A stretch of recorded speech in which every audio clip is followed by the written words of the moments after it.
विशेष बात बता दें, भूत होते हैं। कर्ण पिशाचिनी के बारे में बताइए, ये क्या कर सकती हैं? कर्ण पिशाचिनी तो बहुत विशेष है। अमावस्या की काली रात जगदम्बा का आभास भी मैंने किया। अच्छा, मुझे ऐसा लगा जैसे कोई बगल में, ऐसा महसूस हुआ। मैं भी बड़ा अचंभित। दूसरे दिन उसी समय पे करना चाहिए। समय नहीं बदलना चाहिए। आपने अगर आज 12 बजे की तो कल भी आपको 12 बजे करना पड़ेगा, बिल्कुल वही प्रक्रिया से, वही प्रावधान से, वही विधि से। 41 दिन तक शंकर जी महाराज से बिल्कुल लिपट गए और हमें कम से कम 2-4 मिनट का होश ही नहीं था। जब होश में आए तब पता पड़ा ये क्या हुआ। और शंकर जी से लिपट के रखे सिद्ध पुरुष मुझे दिखाई दिए, जैसे 6 फुट, ये पूरी आंख ढपी है इन बालों से, पूरे सफेद वस्त्र पहन के रखे हैं। शरीर में ऐसा लगता था जैसे कोई प्रवेश कर गया। अच्छा महाराज जी, शोधनी के बारे में बताइए, यक्षिणी सिद्ध करने का तरीका बताइए। अच्छा, जब बेड़नी आती है तब वो कैसा वातावरण होता है? ऐसा श्लोक है, उमंग 87 वीर तेरी जंजीर से कौन कौन वीर चले, 5272 भैरव चले, 1373 प्रीत चले, 900 नदी की लांग चले, 99 नाले। वो आत्मा को ले जाती, पिशाच लोग अपना लेकर चली जाती है, लोग लेकर चली जाती है यक्षिणी। बहुत अच्छा परिवर्तन करेंगे। शनि जब परिवर्तन करते हैं तो बिजनेस में, भले छोटा बिजनेस हो, व्यक्ति को करोड़पति बना देंगे, पता ही नहीं पड़ेगा कब बन गया। रोजगार बहुत बढ़िया चलने लगे, इसके लिए आप क्या नियम बताएंगे? किसी को गवर्नमेंट जॉब पानी हो, उसके लिए आप क्या तरीका बताएंगे? एक बच्चा है जो एग्जाम में टॉप करना चाहता है, उसके लिए क्या आप तरीका बताएंगे? कि सिंगल है, उसको एक पार्टनर चाहिए अपने लिए प्यार करने के लिए। किसी को सोशल मीडिया में बहुत ज्यादा ग्रो करना हो, उसके लिए क्या करना पड़ेगा? कि हो सकता है, कैसे हो सकता है, कोई अगर वशीकरण की भी क्रिया होगी तो उसके ऊपर काम नहीं करेगी कि आपने मूवी में देख ली, आपको अच्छी लगी, इससे कैसे रिलेशनशिप हो। तो ये सब चीज़ें भ्रांतियां हैं कि हो ही नहीं सकता। वशीकरण भी करें तो भी नहीं होगा। वशीकरण कहाँ काम करता है? अगर आपने जिस व्यक्ति को देखा है,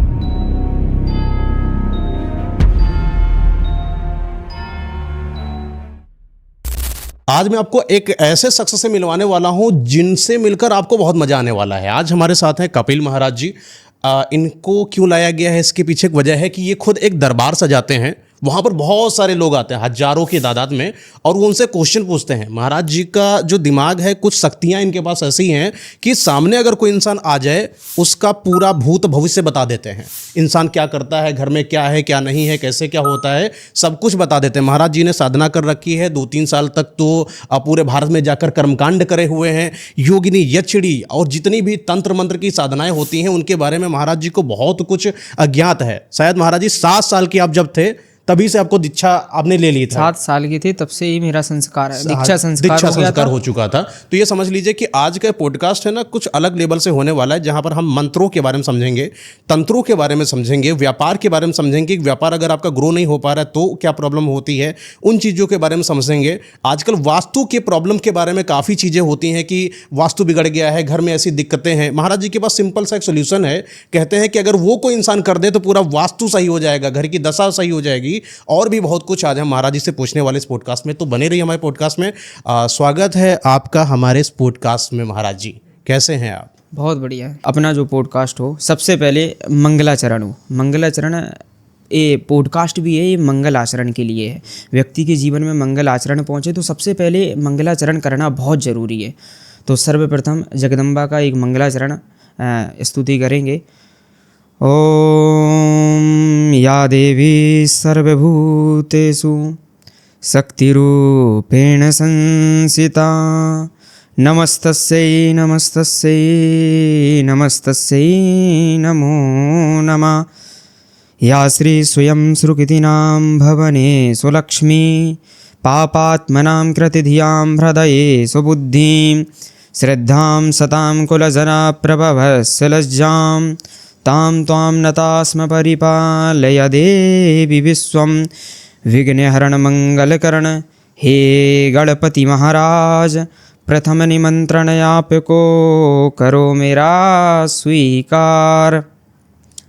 इस स्तुति का क्या मतलब होता है महाराज जी? सर्वप्रथम गणेश जी महाराज का आह्वान, गणेश जी महाराज की वंदना, पूर्ण हो सब काम, अपन जो काम कर रहे हैं वो पूर्ण हो।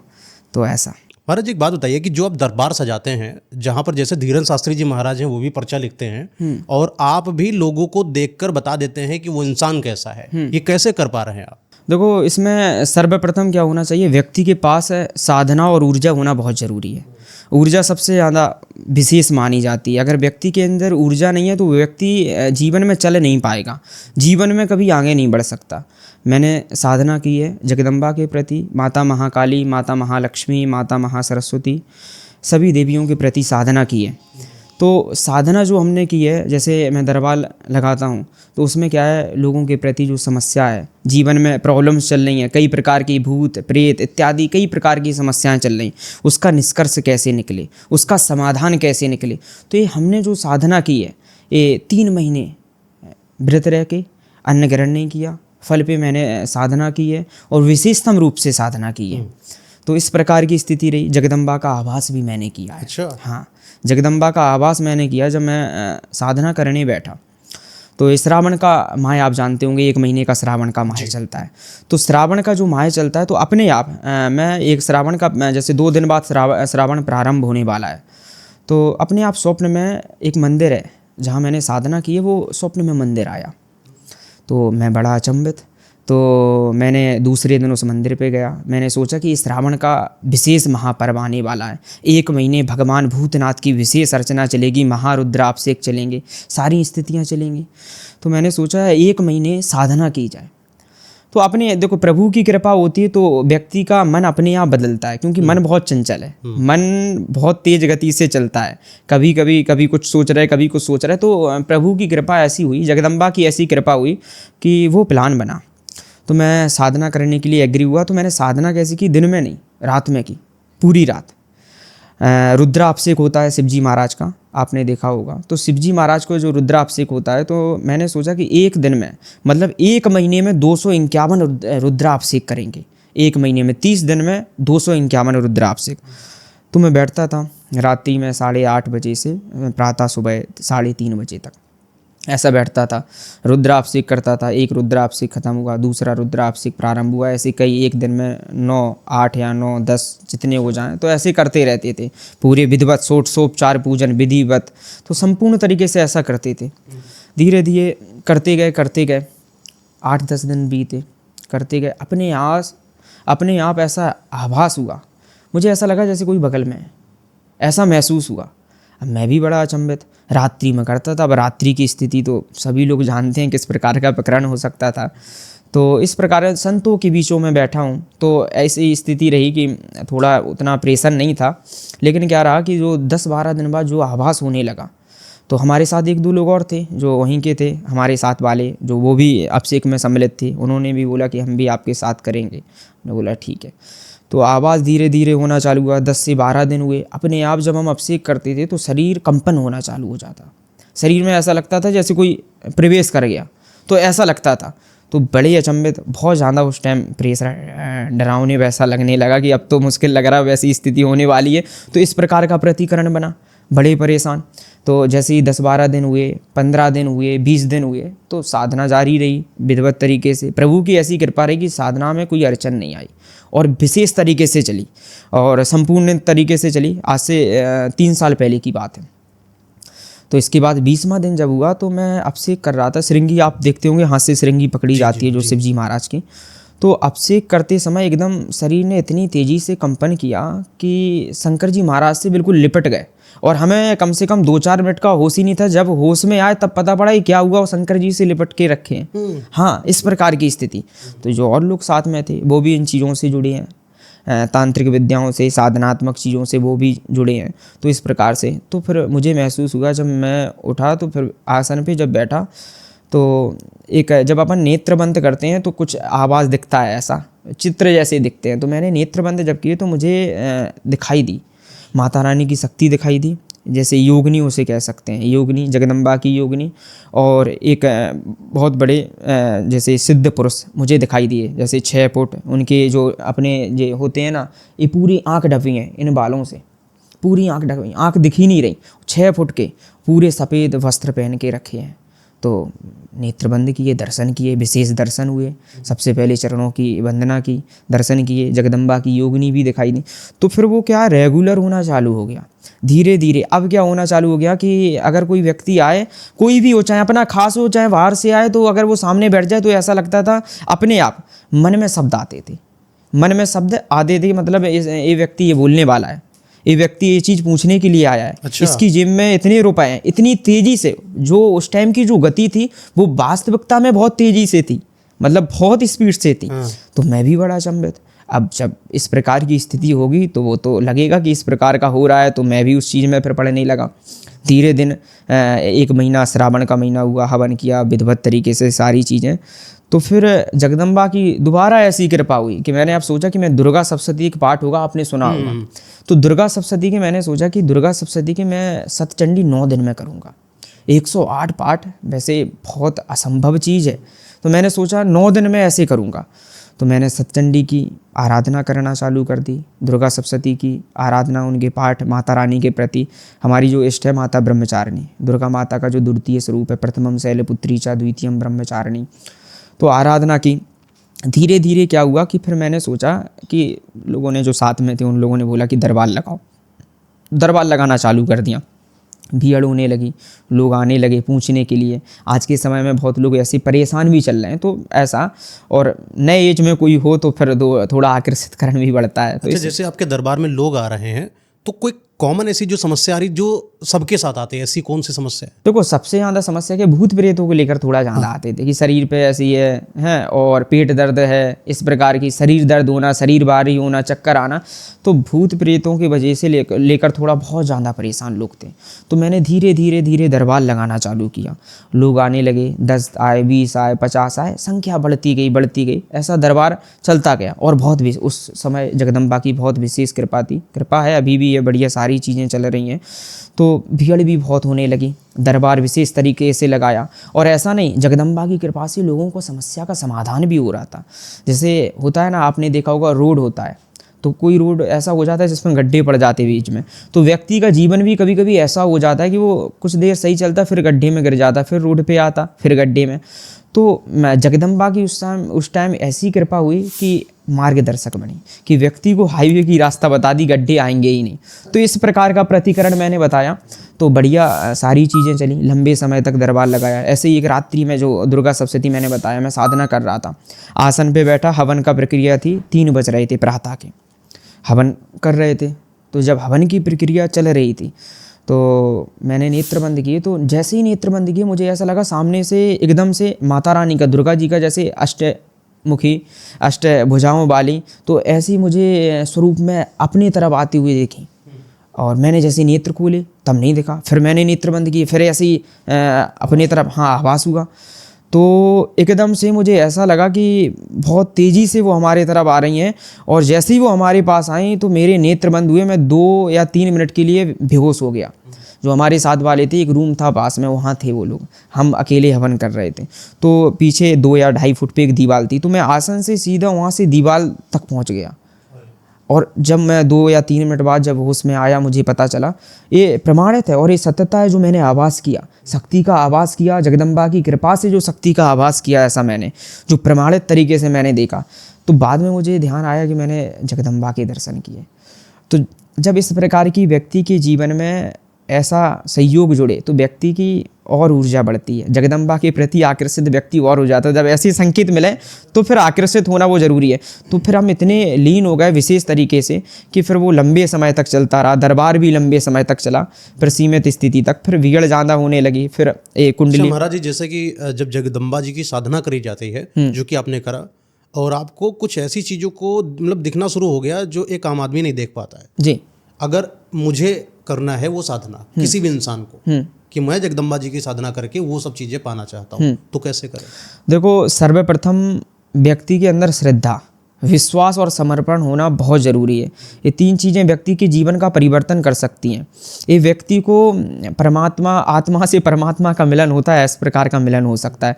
तो उसमें क्या रहता है, ये 3 चीज़ें होना बहुत ज़रूरी है। अगर आप कोई भी देवी हो, माता, क्या है साधना का? मैं आपको सारी चीज़ें बताता हूँ। कोई भी देवी हो, माता महाकाली, लक्ष्मी, रणचंडी हो, ऐसी कई देवियाँ हैं, 9 देवियाँ हैं। प्रथमम शैलपुत्री च द्वितीयम ब्रह्मचारिणी तृतीयम चंद्र, दुर्गा जी के स्वरूप हैं, सारे स्वरूप हैं।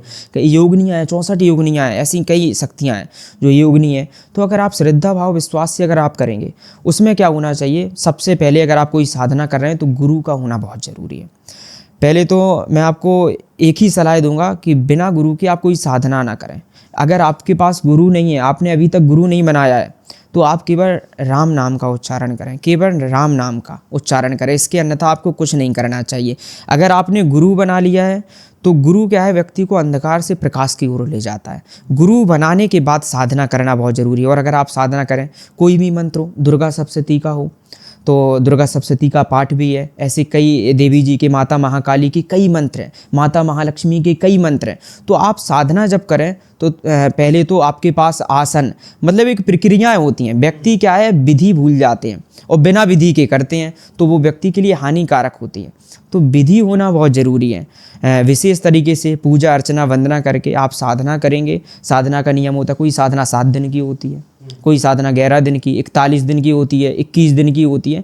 तो इस प्रकार की कुछ साधनाएं होती हैं। और अगर आप श्रद्धा विश्वास समर्पण से अगर करेंगे तो साधना का इफेक्ट आपको दिखना चालू हो जाएगा और आपको खुद ऐसा महसूस होगा कि बहुत बलशाली है। मतलब आपको लगेगा कि दूसरा व्यक्ति भले सामने कितना भी बड़ा व्यक्ति हो, लेकिन आपके पास जो जगदम्बा की कृपा से जो आपको ऊर्जा मिली, आपकी ऊर्जा आपको झुकने नहीं देगी। आप हमेशा स्वयं में आपको लगेगा कि मैं बहुत उच्च स्तर पे हूँ। जगदम्बा की कृपा, आपको लगेगा जगदम्बा मेरे साथ है, प्रभु की कृपा मेरे साथ है। आप जब भी प्रार्थना करेंगे उनका आभास आपको होगा। जैसे आप हवा चलती है, दिखाई तो देती नहीं है, महसूस सबको होती है। तो ऐसे ही प्रभु की कृपा, अगर आपके पास ऊर्जा है तो आप प्रभु का आभास कर सकते हैं, प्रभु की कृपा प्राप्त कर सकते हैं। वही है सारी चीज़ें। प्रभु की कृपा व्यक्ति के जीवन का परिवर्तन करती है। ठीक है महाराज जी, लेकिन करेंगे कैसे? आपने तो कर लिया, आपको तो पता है कैसे करेंगे। अब किसी आम आदमी को करना है, साधना का नियम क्या है? देखो, साधना का नियम सबसे पहले खुद को साधना। वो कैसे साधेंगे? अगर व्यक्ति साधना सात्विक प्रक्रिया का कर रहा है तो सबसे पहले व्यक्ति को खान पीने पे थोड़ा ध्यान देना चाहिए। अच्छा, जगदम्बा जी की जो साधना होती है सात्विक तांत्रिक दोनों तरीके से होती है? हाँ बिल्कुल होती है। तो सात्विक तो बड़ा मुश्किल होता होगा करना? नहीं, सात्विक भी, सात्विक सबसे सरल है। अच्छा अच्छा। हाँ, सात्विक क्या है, सात्विक व्यक्ति को सतमार्ग बताता है, सतमार्ग जिससे व्यक्ति भगवान से जुड़े। तांत्रिक चीज़ें वो होती हैं जो व्यक्ति को तत्कालिक तरीके से लाभ दिला दे, मतलब 11 दिन में उसे परिवर्तन दिखना चालू हो जाए। वो एक लंबा प्रोसेस होता है और लंबा प्रोसेस लंबे समय तक प्राप्त होता है और तत्काल का प्रोसेस तत्काल तक ही रहता है। तो इस प्रकार का प्रावधान थोड़ा रहता है। अच्छा, सात्विक अगर करेंगे तो बहुत लंबे सक जाएगा? हाँ, उसमें लंबे समय का रहता है। उसमें क्या है, जैसे एक सबसे सिंपल चीज़ है, सिद्धियाँ प्राप्त की जाती हैं साधना से। मंत्र सिद्धि से आप यक्षिणी सिद्ध कर सकते हैं, योगिनी को सिद्ध नहीं कर सकते आप। योगिनी अलग है? हाँ बिल्कुल अलग है। क्या क्या? यक्षिणी अलग है, योगिनी जगदम्बा का स्वरूप है। यक्षिणी जो तंत्र विद्याओं में आती हैं, जैसे कर्ण पिशाचिनी आपने सुनी होगी, हैं, और ऐसी शोधनी विद्याएं होती हैं जो व्यक्ति को बताती हैं कि इस प्रकार से थोड़ा। तो जो नॉर्मल सात्विक प्रक्रिया में होता है उसकी गतिविधि थोड़ा अलग होती है, उसकी साधना थोड़ी लंबे तरह का प्रोसेस होता है।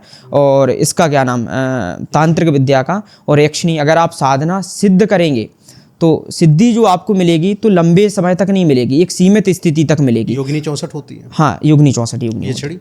यक्षिणी देखो कई प्रकार की होती हैं, बहुत सुंदर प्रकार की भी होती हैं। आप यक्षिणी को सिद्ध कर सकते हैं। आप माँ के रूप में सिद्ध करना चाह रहे हैं कि पत्नी के रूप में सिद्ध करना चाह रहे हैं? बहन के रूप में? हाँ, बहन के रूप में सिद्ध करना चाह रहे हैं। अगर आप माँ के रूप में सिद्ध करेंगे तो आप उससे आदेश नहीं कर सकेंगे। अच्छा। हाँ बिल्कुल। पत्नी के रूप में अगर आप सिद्ध करेंगे तो आप आदेश कर सकेंगे, लेकिन पत्नी के रूप में अगर आप सिद्ध करेंगे तो फिर वो भी अपना आदेश अपने हिसाब से करेगी। पत्नी जैसे नॉर्मल तरीके से हस्बैंड वाइफ के प्रति जो स्थितियाँ होती हैं तो वो भी बहुत ज़रूरी है, ऐसा होता है। और वो यक्षिणी करती भी है। हाँ बिल्कुल, यक्षिणी ऐसा करती हैं, व्यक्ति को मतलब एकदम से नेगेटिव कर, फिर व्यक्ति सात्विक प्रक्रिया की तरफ बढ़ नहीं सकता है। अगर पत्नी के रूप में यक्षिणी सिद्ध करता है तो फिर वो मुश्किल है कि सात्विक प्रक्रिया की तरफ बढ़ सके। फिर वो यक्षिणी सिद्ध करने का तरीका बताइए। यक्षिणी सिद्ध करने का तरीका देखो, पहले तो सबसे पहले कि आपके पास विशेष मंत्र हो। रावण संहिता है एक, रावण संहिता में भी कई हैं, बहुत ग्रंथ हैं ऐसे जिनमें विशेष मंत्र, उनकी विधि बताई गई है कि आप इतने समय 41 दिन का 31 दिन का आप ऐसा कर सकते हैं। तो आपके पास सबसे पहले एक आसन होना ज़रूरी है। ज़मीन पे बैठ के आपको कभी नहीं करना चाहिए। ज़मीन पे बैठ के आप करेंगे तो जब आप सिद्धियाँ प्राप्त करते हैं तो उसमें नेगेटिव ऊर्जाएँ, नेगेटिव शक्तियाँ और ऐसी कई शक्तियाँ वो पास में आती हैं। आप जिसको सिद्ध कर रहे हैं वो तो आएगी, वो उसी समय पे आएगी जब तक का वो संकल्प है, लेकिन उसके बीच में भ्रमित करने के लिए कि आपकी वो साधना सफल ना हो पाए तो बीच में बहुत आएंगे। तो सबसे पहले आसन का होना बहुत ज़रूरी है। आसन को बंदीकरण करना चाहिए, तो बंदीकरण का प्रयोग है। बंदीकरण का एक मंत्र होता है, उस मंत्र से आप उसका बंदीकरण कर सकते हैं। एक तरीके से। हाँ, मतलब एक रक्षा कवच कि वो आसन को कोई टच ना कर सके। कोई भी शक्ति हो, केवल आसन को वही शक्ति टच करेगी जिसकी आप साधना कर रहे हैं, इसके अन्यथा कोई शक्ति टच नहीं कर सकेगी। चाहे वो अपनी स्वयं की छोड़ के और किसी की भी शक्ति हो, अगर कोई भेजे भी तो वो शक्ति आसन को टच नहीं करेगी। तो आसन, जब भी आप कोई तांत्रिक विद्या का प्रयोग करें, साधना करें, तो आसन को सिद्ध करना बहुत जरूरी है। बंदीकरण हो गया। हाँ, बंदीकरण हो गया, रक्षा कवच लग गया है, रक्षा कवच लग गया। अब इसके बाद दूसरा जो काम करना चाहिए, सबसे पहले अगर आप कोई भी साधना कर रहे हैं तो पहले इष्ट की प्रार्थना जरूर करनी चाहिए। इष्ट से सात्विक रूप नहीं, इष्ट आपकी कोई भी इष्ट है उनसे प्रार्थना एक बार करना चाहिए। अगर आप तांत्रिक विद्या का भी प्रयोग कर रहे हैं तो इष्ट की प्रार्थना जरूरी है। अधिष्ठाता गणेश जी को ले लें। हाँ, गणेश, आप प्रार्थना, पूजन नहीं करना है वहाँ की। अगर आप साधना कर रहे हैं, केवल आपको एक बार वंदन करना है। उनका वंदना इसलिए करना है कि अगर किसी कारणवश आप पुत्र हैं, वो भगवान है, किसी कारणवश अगर चूक होती है तो वो आपकी रक्षा करें। ठीक है, तांत्रिक और सात्विक में बहुत फर्क है, तो वो दोनों मार्ग अलग हैं। ठीक है, तो उसमें क्या है, अपने इष्ट का अगर आप वंदना करेंगे, वैसे इष्ट इस प्रकार की अनुमति देता ही नहीं है कि आप तांत्रिक विद्या में इस प्रकार की करें, किसी के प्रति वशीकरण करें और एक यक्षिणियाँ सिद्ध करें, तो वो सारी चीज़ें अलग होती हैं। लेकिन इष्ट की प्रार्थना इसलिए ज़रूरी है कि अगर किसी कारणवश आप चूक रहे हैं तो आपकी रक्षा कर सकें। आप पुत्र हैं और वो भगवान है, तो इस प्रकार की थोड़ी, तो हाँ, इष्ट की प्रार्थना बहुत ज़रूरी है। तो इसके बाद आपका जो मंत्र है, तो मंत्र आप जो कर रहे हैं, जैसे कोई मंत्र है 41 दिन का है तो आप उसका जाप कर रहे हैं, कितनी आपको एक उसकी एक गणना होती है कि इतनी गणना आपको डेली करना है, इस प्रकार से करना है, तो वो सारी स्थितियाँ उसमें लिखी रहती है। वो मंत्र के अधीन होता है, मंत्र जिस प्रकार का है उसी के प्रकार से वो अधीन होता है। और पहले तो देखो, सबसे प्रत्यक्ष चीज़ मैं आपको बता दूँ कि लिखित ही साधना करना जरूरी है। लिखित ही तांत्रिक विद्या या सिद्धियाँ अगर आपने पुस्तक से देखी हैं, लिखित देख रहे हैं या गुरु ने बताई है, तभी आपको करना आवश्यक है। अगर आप सोशल मीडिया से कोई मंत्र ऐसा निकाल के करेंगे तो वो आपके जीवन के लिए हानिकारक पहुंचेगी। अधूरा ज्ञान हो गया ना फिर। अधूरा, वो आपको सफलता नहीं दिलाएगी। दूसरी चीज़, सफलता भी नहीं मिलेगी, और दूसरा कारण क्या रहेगा कि वो आपको जीवन में परेशानी उत्पन्न कर देगी। तो वही समस्या, आजकल लोग वही कर रहे हैं।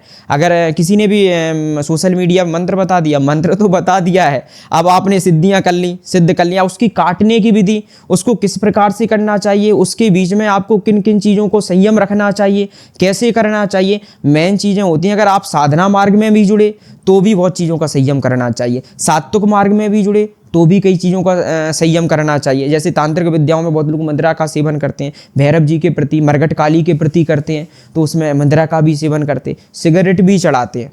सिगरेट जो पीते हैं लोग, तो वो भी अपनी शक्तियों को चढ़ाते हैं उन्हें देने के लिए। और लोग अपनी सबसे प्रिय चीज़ देना होता है। हाँ, मतलब तो देखो ऐसा पी रहा है तो सिगरेट देना होता है। हाँ, मतलब जैसे, हाँ, जैसे शक्तियाँ होती हैं, वो जैसे शक्तियाँ सब प्रकार की होती है। एक शक्ति जो गंगा जल के प्रति चलती है वो सात्विक रूप में आ जाती हैं, एक शक्ति जो रहती है मदिरा के प्रति चलती है, तो ऐसी शक्तियाँ वो तांत्रिक रूप में आ जाती हैं। तो इस प्रकार की थोड़ी वो प्रावधान चलता है। तो गंगा जल में सात्विक, दूध की भी धाराएं चलती हैं। दूध की धाराएं जैसे ब्रह्म शक्ति आपने सुना होगा, ब्रह्मदेव, ब्रह्मप्रेत, ब्रह्म सिद्ध, ब्रह्म राक्षस। हाँ, ब्रह्म राक्षस, वो मतलब देखो ऐसा है, जैसे ब्रह्म प्रेत और ब्रह्म राक्षस एक ही है। आप समझना, इसमें क्या रहता है, आप बहुत पूजा अर्चना से जुड़े और दूसरा व्यक्ति पूजा अर्चना से नहीं जुड़ा, उसके आचरण खराब है, तो उसे राक्षस प्रवृत्ति दी जाती है। और अगर आप जुड़े हैं तो आपको ब्रह्मदेव और ब्रह्म प्रेत की योनि दी जाएगी। तो वो सारी प्रक्रियाएं उसी प्रकरण में होती हैं और ये शक्ति मदद भी करती हैं। ऐसा नहीं है, अगर व्यक्ति संयम तरीके से सात्विक प्रक्रिया में भी करे, अगर किसी के ऊपर जगदम्बा की कृपा से योगिनी उसे प्राप्त हो गई, अब कैसे पता करेगा योगिनी साथ में है, ये भी एक विशेष बात है। तो इसमें क्या रहता है कि आप जब कोई भी साधना करें तो भगवान से, अपने इष्ट से जिसके प्रति आप साधना कर रहे हैं, एक बार प्रार्थना करें विश्वास समर्पण से कि जगदम्बा आपकी कृपा से जो भी हमारे साथ शक्ति है, एक बार स्वप्न में दर्शन। आप ऐसा 11 दिन तक अगर लगातार करेंगे, अपने आप जो शक्ति है वो स्वप्न में आपको प्रदर्शित हो जाएगी, अपने आप हो जाएगी, फिर आप समझ जाएंगे। और उसमें क्या रहता है कि अब जब उसमें आप शक्ति को समझ जाएंगे तो फिर अपनी शक्ति को क्या क्या भोग देना है, किस किस प्रकार की उनके प्रति पूजा अर्चना वंदना उन्हें देनी है, तो आप उनसे करेंगे और वो आपकी रक्षा करेंगी। वो आपको बताएंगी भविष्य के बारे में भी, भूतकाल के बारे में भी, वर्तमान के में भी बताएंगी। महाराज जी, बेड़नी, कर्णपिशाचिनी और शोधनी के बारे में जानना चाहते हैं। बेड़नी की जो साधना होती है वो कैसे करेंगे, क्या क्या लाभ होते हैं, क्यों करे इंसान? देखो, बेड़नी की जो साधना है बहुत विशेष मानी गई है। बेड़नी व्यक्ति पहले तो सबसे सुंदर यक्षिणी है। अच्छा। और बहुत तेज गति से कार करती है। जैसे कोई नहीं होता बहुत स्पीड में कार चलाता, बाइक चलाता, तो वो उसकी गति कमी नहीं होती। बस आपकी साधना मजबूत होनी चाहिए, आपकी क्रियाएं जो है बेड़नी के प्रति वो आपकी मजबूत होनी चाहिए, तो हर समय तत्कालिक तरीके से आपकी मदद करेगी। और इस प्रकार से कि अगर आप किसी के प्रति, हाँ, और उसमें एक चीज़ और है कि अगर किसी के प्रति अगर आप पूर्ण गलत करना चाहेंगे तो वो गलत में आपकी सहायता नहीं करेगी। अच्छा। हाँ, गलत में आपकी सहायता नहीं करेगी, अपने आप नहीं करेगी। वहाँ बिल्कुल अगर आप प्रार्थना भी लगाएंगे, उसका ध्यान भी करेंगे, तो वो बिल्कुल सहायता नहीं करेगी। हाँ, अगर किसी ने आपको कोई परेशान कर रहा है किसी भी प्रकार की, और कोई अगर आपकी स्वयं की समस्या है किसी भी चीज़ को लेकर, तो उसमें बहुत तेज़ी से कार्य करेगी। अगर आपने एक बार बोल दिया तो बहुत तेज़ी से कार्य करेगी, उसमें रिजल्ट भी दिखाएगी। जैसे आपने सुना होगा जिन्न होते हैं, जिन्न बहुत तेज़ी से काम करते हैं। इस प्रकार से बहुत तेज़ी से करती क्या क्या 2-3-4 काम बताइए, जैसे क्या क्या कर सकती है? हाँ, जैसे कि वो आपको मन में शब्द डालेगी, आपके मन में अपने आप विचार आएंगे। जैसे कोई सामने आपने एक बार प्रार्थना की, और प्रार्थना जैसे ही आपने की, सामने वाले व्यक्ति के बारे में उसका नाम एक बार आपने मन में स्मरण किया, उसके मन में क्या चल रहा है वो अपने आप आ जाएगा, आप अपने आप बता देंगे। और ऐसा होता है, ये प्रमाणित है, बहुत लोग ऐसे करके रखे हैं और ऐसा हो भी रहा है। देखो, क्रियाएं होना बहुत ज़रूरी है। जैसे आज के समय में बहुत लोग हैं ऐसा करते हैं, तो उसमें क्या होता है कि आप अगर तांत्रिक क्रिया में भी हैं तो आपका इष्ट मजबूत होना बहुत ज़रूरी है। अगर आप दुर्गा जी के साधक हैं, दुर्गा जी इष्ट हैं, शंकर जी आपके इष्ट हैं, गोरखनाथ इष्ट हैं, तो अगर आपके इष्ट मजबूत है तो आप साधना में असफल नहीं हो सकते, भले तांत्रिक साधना हो। उसमें बस आप गलत नहीं करना, गलत प्रक्रिया नहीं करेंगे। अगर गलत प्रक्रिया अगर आप नहीं करेंगे तो उसमें आपका इष्ट भी आपकी मदद करेगा। अगर आप कहीं समस्या भी होने वाली होगी तो इष्ट आपकी पूर्ण मदद करेगा, भले आप तांत्रिक विद्या का प्रयोग कर रहे हैं, लेकिन अगर गलत करेंगे तो इष्ट वहाँ से साथ छोड़ देता है, व्यक्ति वहीं परास्त हो जाता है। तो गलत नहीं करना। अगर आपको वशीकरण भी करना है तो वशीकरण भी वो आपकी बेड़नी कर सकती है।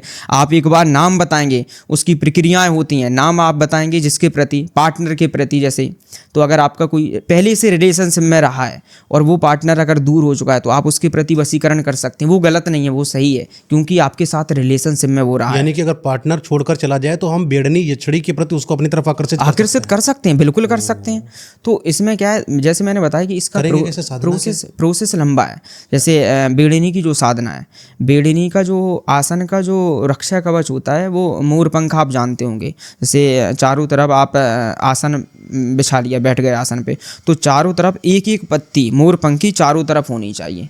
और ये अगर आप करेंगे तो उसका बंदीकरण उसी से होता है। बेड़नी को अति प्रिय मानी गई है, मोर पंख से थोड़ा प्रेम उसका बहुत गहरा है, तो ये होना बहुत ज़रूरी है। दूसरी चीज़, जो प्रक्रियाएं होती हैं, जो मंत्र होता है और जो क्रियाएं होती हैं, किस प्रकार की विधि है, उसमें भोग क्या रहता है। जैसे भोग की प्रक्रिया मैं बता देता हूँ, मंत्र सोशल मीडिया पे नहीं, लेकिन भोग की जो प्रक्रिया है, तो जैसे एक पान का पत्ता होना चाहिए।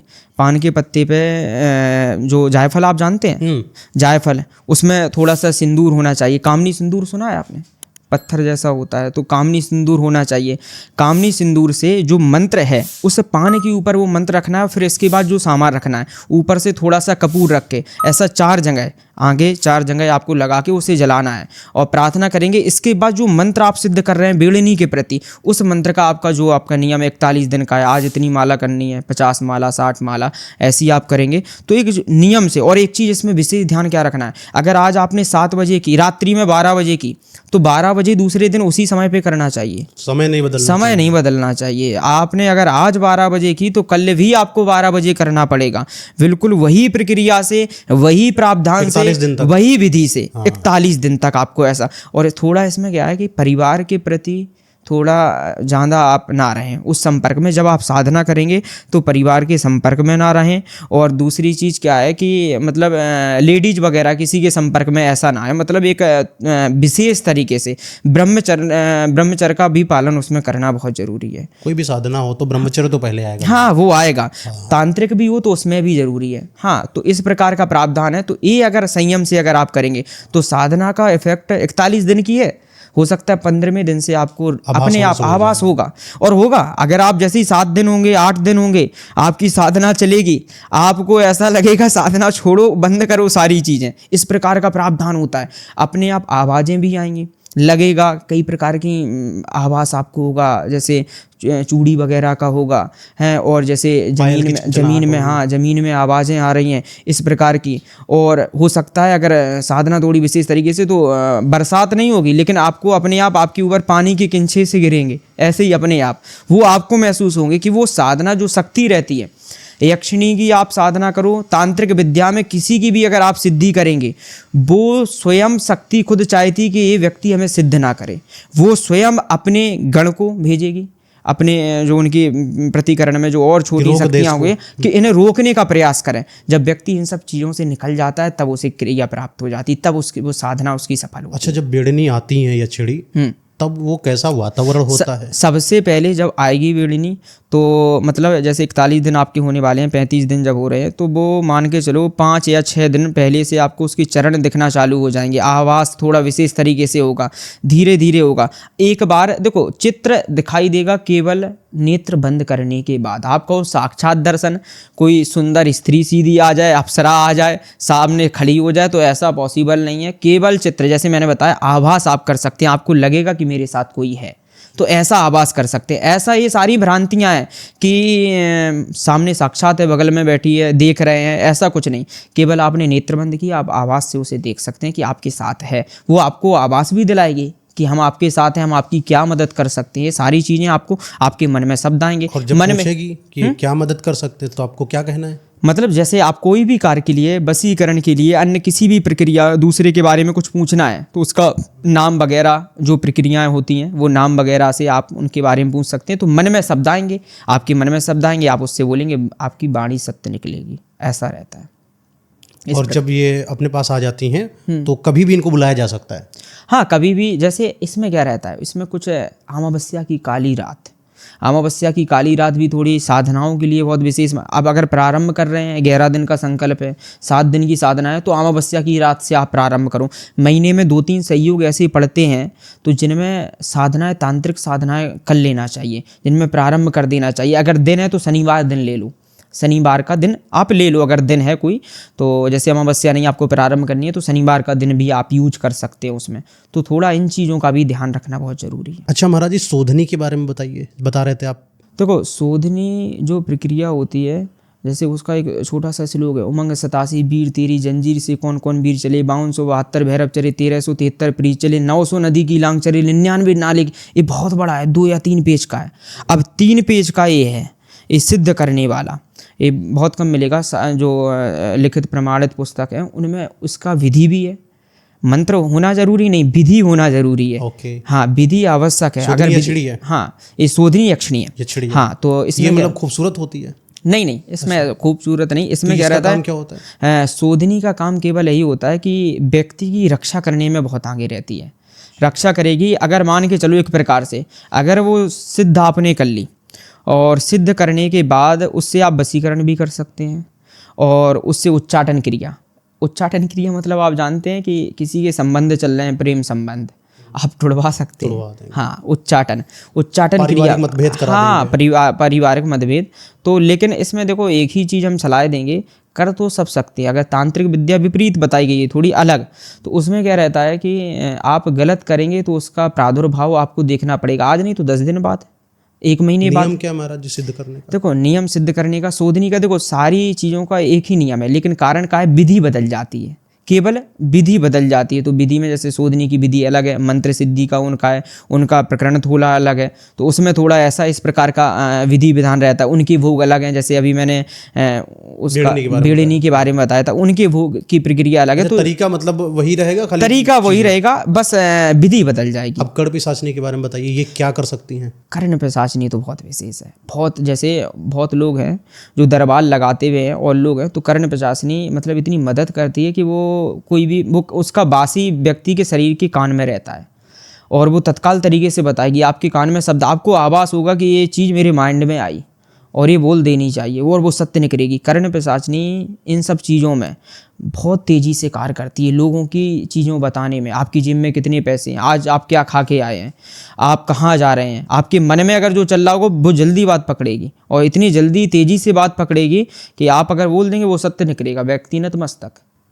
हाँ, लेकिन कर्ण पिशाचिनी की जो है वो नॉर्मल, आप बेड़नी को कर सकते हैं जल्दी, लेकिन कर्ण पिशाचिनी का थोड़ा लंबा प्रोसेस है, बहुत लंबा प्रोसेस है। और उसमें क्या रहता है कि व्यक्ति को बहुत संयम से करना पड़ता है, थोड़े विशेष तरीके से करना। चूक अगर थोड़ी सी भी चूक हो गई तो फिर वो अगर आप 20 दिन कर चुके हैं ना, तो उसमें हानिकारक भी आपके लिए होगी और वो वहाँ साधना आपकी समाप्त हो जाएगी। फिर वो दोबारा भी करेंगे तो वो आपके प्रति आकर्षित नहीं होगी।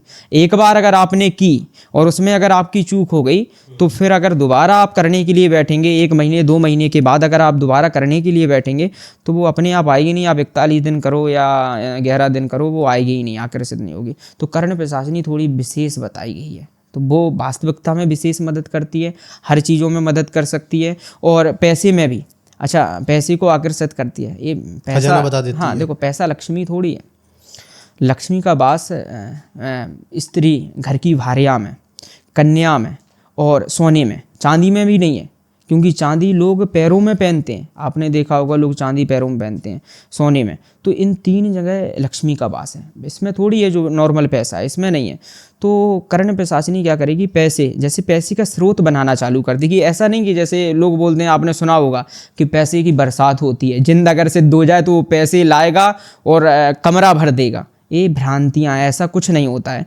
केवल क्या होता है कि वो स्रोत दे देंगे आपको, ऐसा स्रोत दे देंगे। अगर आप बिल्कुल बैठे हो, आपके पास कुछ नहीं, आपको ऐसा स्रोत अपने आप दिला देंगे को 5 दिन में ही दिला दें, और उस स्रोत से आप पैसा भी अर्जित कर सकते हैं, सम्मान भी अर्जित कर सकते हैं, नाम भी अर्जित कर सकते हैं, और अपने जीवन का बहुत अच्छा ज्ञापन यापन कर सकते हैं। जैसे महाराज जी, एक इंसान होता है, नॉर्मल इंसान की जब मृत्यु होती है उसकी आत्मा तो निकल जाती है, लेकिन जिसने तंत्र साधना क्रियाएं करी है, कहा जाता है कि उसकी आत्मा इतनी जल्दी यहाँ पृथ्वी लोक मृत्युलोक से नहीं निकलती है। जिसकी भी साधना करी, जैसे पिशाचिनी की करी, वो आत्मा को ले जाती, पिशाच लोक अपना लेकर चली जाती है, लोक लेकर चली जाती है छड़ी।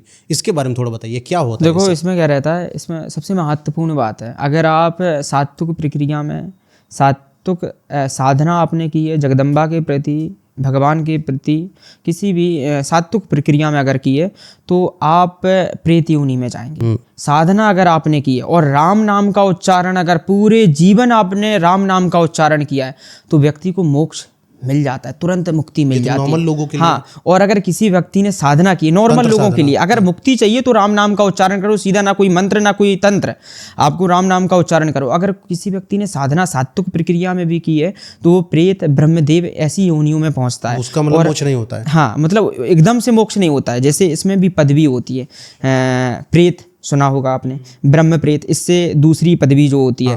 जैसे हमारे कुल के भी हैं कोई, हमारे दादा परदादा हैं जो बहुत साधनात्मक रहे, बहुत जुड़े रहे भगवान के प्रति, तो जो व्यक्ति मरने के बाद प्रेत बनता है ना, तो उसका जो मुख होता है, मतलब जैसे हम लोग अगर कोई भी पूजा पाठ करेंगे अपने पितरों के प्रति, उन्हें भोग लगाएंगे, तो उनका मुख, आपने चावल सुना है, अक्षत, अक्षत जिसे बोलते हैं, उनका केवल मुख उतना ही चावल जितना खुला रहता है, कि पूरा मुख नहीं खुला रहता। आप भोग भी लगाएंगे तो वो चावल जितना खा पाएंगे, प्रेत जो होते हैं। और ब्रह्म प्रेत होते हैं तो थोड़ा और खुलेगा, ब्रह्मदेव की योनि में आते तब उनका पूरा खुल जाता है। तो लोग क्या करते हैं, जैसे पितरों के प्रति आराधना करते हैं, उनका पिंडदान करते हैं, श्रीमद् भागवत का मूल पाठ कराते हैं, इसी के लिए तो कराते हैं कि पितरों को मुक्ति मिले, उनकी तर्पण विधि करना चाहिए लोगों को। अगर आप कुछ नहीं कर पा रहे, सबसे विशेष बात, पितरों के लिए कुछ भी ना कर पाए, आप सुबह स्नान करने के बाद सूर्य को जल देते हैं, पूरब तरफ आप भी जानते होंगे, दक्षिण तरफ खड़े हो जाओ, थोड़ी सी उसमें दूध डाल लो, काले तिल डाल लो, अपने हे हमारे कुल के सभी पितृ एवं पित्राणी ये जल स्वीकार करें। कुछ नहीं करना है, वो आपकी मदद करेंगे और उनकी प्रेत से ब्रह्म प्रेत देव ऐसी योनियाँ बढ़ती जाएंगी, उन्हें मोक्ष की भी प्राप्ति होगी और वो आपकी हमेशा मदद करेंगे। ऐसी स्थितियाँ रहती हैं। और जो तंत्र विद्या से, योगनी, यक्षिणी, इन सब चीज़ों को जो सिद्ध करता है, तंत्र विद्याओं में जो वशीकरण करता है, उच्चाटन क्रियाएं करता है, लोगों के प्रति गलत भावना भी रखता है, तो मरने के बाद क्या रहता है उसका, वो मतलब एक प्रकार से जैसे ब्रह्म राक्षस एक होता है, तो इस प्रकार का वो भटकने की प्रक्रियाएं हो जाती हैं। जो शक्ति जो रहती हैं जिनको सिद्ध किया है वो हमेशा उसके वहीं रहेंगी, वो परमानेंट उनके चारों, जैसे हम बैठे हैं तो चारों तरफ घूमेंगी, वो वहाँ भी उनको परेशान करके रख देंगी।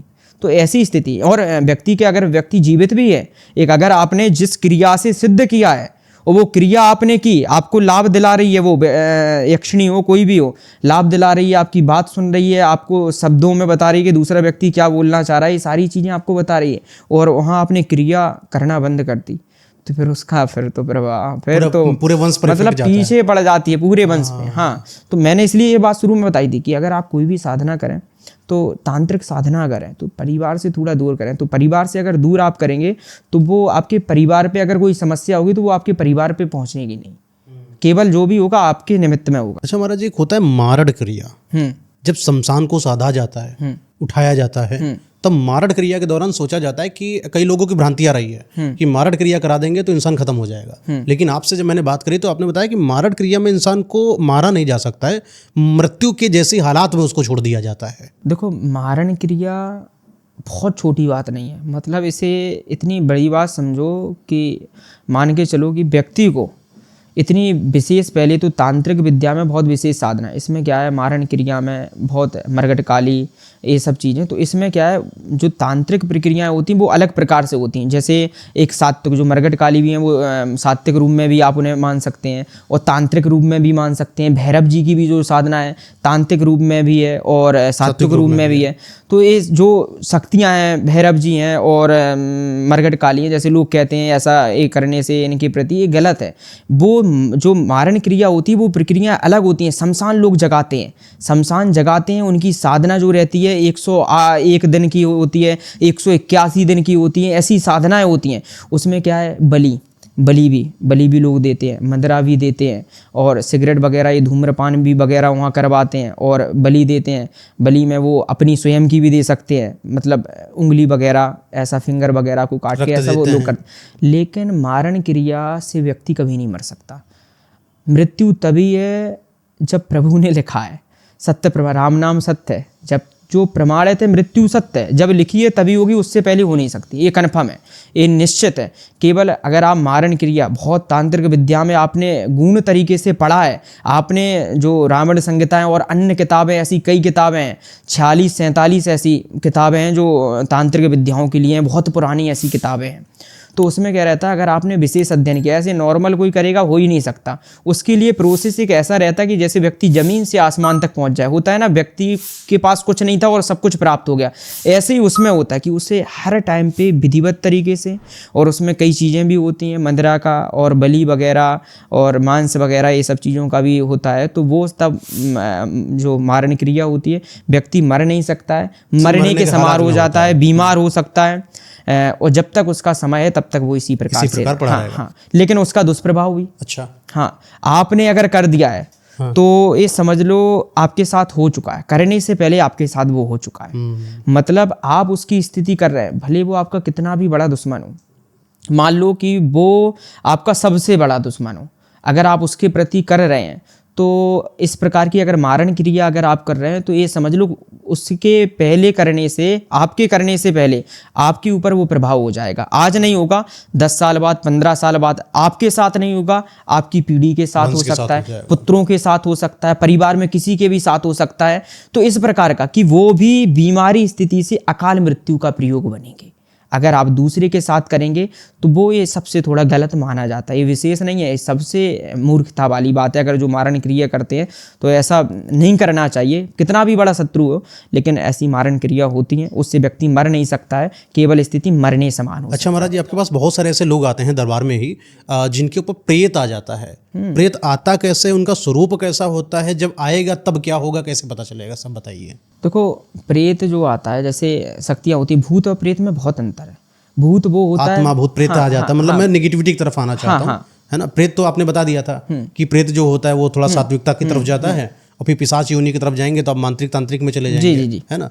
तो भूत, पिशाच, प्रेत, जिस भी आप नाम को ले लो, नेगेटिव पावर अगर किसी के ऊपर आती है उसके साथ होता क्या है और स्वरूप कैसा है इन लोगों का? देखो, पहले तो सबसे विशेष बात बता दें, भूत होते हैं और वास्तविकता में शरीर पे नहीं आते हैं, ये सबसे बड़ी गलत बात है। जैसे शरीर पे जो लोग आपने देखा होगा खेलते हैं, कोई बोल रहा काली जी खेल रही, कोई बोल रहा दुर्गा जी आ गई, तो ऐसे लोग कहते हैं, ये सब भ्रांतियाँ हैं। काली जी ना तो किसी शरीर पे आ सकती हैं, जो 64 योगिनी है वो भी नहीं आती हैं, बहुत छोटी सी शक्ति आती है और शरीर पे नहीं आती। एक आत्मा में डबल आत्मा प्रवेश नहीं कर सकती। केवल शक्ति अगर आपके साथ है वो आपको टच करेगी, आपका माइंड अनकंट्रोलिंग होगा, आपकी माइंड की साइकोलॉजी एकदम चेंज हो जाएगी। चेंज होने के बाद जैसे ही उस शक्ति ने आपको टच किया, आपका शरीर अब क्या करेगी, जब आपके शरीर पे कोई शक्ति खेल रही है, मान लो कोई भी शक्ति हो, जिसकी भी हो, तो फिर आप जब वो खेलेगी तो वो आपके मन में शब्द डालेगी। आपने देखा होगा जब लोग खेलते खेलते दरबार लगाते हैं, बताते हैं लोगों के बारे में, तो वास्तविकता में अगर ऐसा है, उसके पास विशेष शक्ति है और वो शरीर पर खेल रही है, उसने केवल टच किया है, प्रवेश नहीं करेगी, टच किया है, खेल रही है, आपके मन में शब्द डालती रहेगी। अगर आपने कोई क्वेश्चन किया, वो शक्ति आपके मन में शब्द डाल देगी, आप तुरंत बताते जाएंगे, शब्द डालेगी तो आप बताते जाएंगे। ऐसा प्रकरण चलता है। ये जब आत्मा आती है किसी के ऊपर तो इतना शांत, बेचैन, हताश कैसा क्यों हो जाता है? देखो, आने के बाद व्यक्ति पहले तो लगभग एक प्रकार से बता दें कि 80% वो उसे याद नहीं रहता कि हो क्या रहा मेरे साथ। 20% केवल उसे पता पड़ेगा कि मतलब थोड़ा बहुत 20% कोई बैठा है तो अगर सामने खुद अपना ही व्यक्ति बैठा है तो वो उस समय नहीं पहचान पाएगा कि अपना है। वो प्रक्रियाएं अलग रहती हैं क्योंकि वो शक्ति की कनेक्टिविटी वहाँ पर हो जाती है। तो इस प्रकार का थोड़ा प्रावधान हो जाता है, ऐसी विशेषताएं हैं थोड़ा। अच्छा महाराज जी, आपने वास्तु के बारे में बता रहे थे कि वास्तु के बारे में बड़ी भ्रांतियां फैली समाज में। कोई भी एस्ट्रोलॉजी वाला आता है और कुछ भी वास्तु के बारे में बताता है कि आपने इधर गलत बना दिया, उसको तोड़ के हटाओ। आप बता रहे थे कि मैं कुछ ऐसा तरीका बताऊंगा, वास्तु में आपको तोड़ना भी नहीं पड़ेगा, मैं जुगाड़ बता दूंगा, आपका काम हो जाएगा। जैसे आज के समय में थोड़ा बहुत चल रहा है कि लोग बनवा लेते हैं, तुड़वाते हैं, बड़े परेशान होते हैं। तो जीवन देखो, बनवाया है व्यक्ति कितनी मेहनत से बनाता है, कैसे भी बनाए मेहनत से बनाता है, सारी प्रक्रियाएं। अब इसके बाद तुड़वाए फिर वो करे, उसमें समय भी जाता है और उसका संघर्ष भी जाता है और पैसा भी जाता है। तो देखो, समस्या है तो समाधान भी है, हर चीज़ का समाधान है, समाधान देने वाला होना चाहिए। तो उसमें क्या रहता है, जैसे वास्तु की कोई भी समस्या हो ऑटोमेटिक, तो उसमें सबसे पहले मिट्टी का दीपक, आप जानते होंगे, मिट्टी का दीपक एक आपको लेना है। पीली सरसों सुनिए आपने, पीली सरसों उसमें थोड़ी सी डालना है, 7 लौंग आपको उसमें डालना है, एक जायफल आपको उसमें डालना है, ऊपर से थोड़ा सा सिंदूर आपको डालना है और कपूर थोड़ा सा रखना है उसी में, मिट्टी के दीपक में। जलाने के बाद आपको अपने जो कमरे हैं घर में हर जगह आपको घुमाना है। ऐसा आप बुधवार और रविवार करें, सप्ताह में एक बार करना है, या तो बुधवार को करें या रविवार को करें। ऐसा धुनी आप जिस दिन देना चालू पूरे घर में देने के बाद आप उसे अपने मेन गेट के बाहर रख दें। जिस दिन से आप देना चालू कर देंगे वो वास्तु का दोष वहाँ खत्म हो जाएगा। ये रणचंडी माता का विशेष प्रयोग है, जो काली जी का स्वरूप है, रणचंडी माता का विशेष प्रयोग है और इससे वास्तु दोष तुरंत हट जाता है। कैसा भी वास्तु दोष हो? हाँ, कैसा भी हो। ओके। उसका प्रभाव फिर व्यक्ति के जीवन में नहीं पड़ेगा। कैसे, अगर धोखे से भी खराब बन गया हो, बस इतना। जैसे एक चीज़ का थोड़ा व्यक्ति को ध्यान देना चाहिए, जैसे पूजा का स्थान होता तो या तो ईशान कोण मिलना चाहिए पूजा के लिए, या पूरब का है। ये दो बहुत विशेष माने गए हैं। या तो पूजा का स्थान आपका घर में है तो या तो पूरब की तरफ होना चाहिए या ईशान कोण में होना चाहिए। तो ये दो अगर मार्ग मिलते हैं पूजा के स्थान के, तो यहाँ अगर दूसरी जगह भी है तो उसका आप चेंज कर सकते हो। बकाया और चीज़ें तो ये टुड़वाना जरूरी नहीं, आप समस्या का समाधान पाएँ, ये चीज़ उपाय करें, जरूर लाभ मिलेगा। अब ग्रहों के बारे में बता रहे थे कि कौन से ग्रह का इंसान कैसा होगा इस बार? देखो, अब मंगल का साल है, इस बार नवरात्र प्रारंभ हो रहे हैं, चैत्र नवरात्र प्रारंभ हो रहे हैं 30 तारीख से चैत्र नवरात्रि प्रारंभ हो रही है। 30